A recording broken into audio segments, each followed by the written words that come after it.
Cet appui logistique du système des Nations Unies au ministère de la Santé, il s'agit d'un important lot d'engins roulants composé de 10 ambulances et de 2 minibus laboratoires mobiles. C'est à l'actif de l'UNICEF en partenariat avec le Bureau des Nations Unies pour les services d'appui au projet. C'est en vue de soutenir l'État dans la riposte au Covid-19.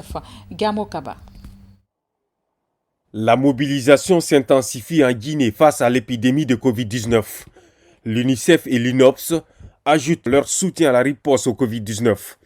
Des moyens logistiques, médicaments essentiels et kits de protection sont mis à la disposition du ministère de la Santé. L'objectif des partenaires, soutenir les efforts du gouvernement guinéen dans la riposte au coronavirus.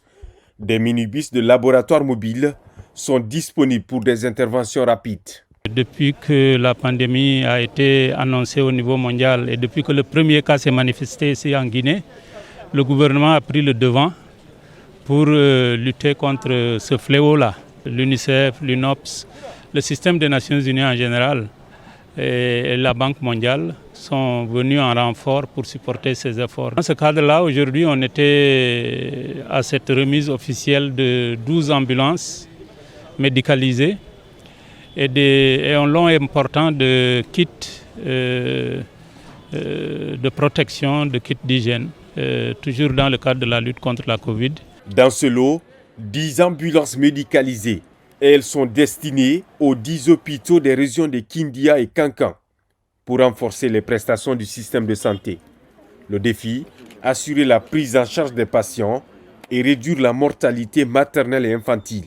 Il vous souviendra, dans un passé récent, je viens d'une mission à l'intérieur du pays, mission qui m'a conduite vers la région de Kankan, où le problème d'ambulance se pose au niveau de la préfecture de Sigiri.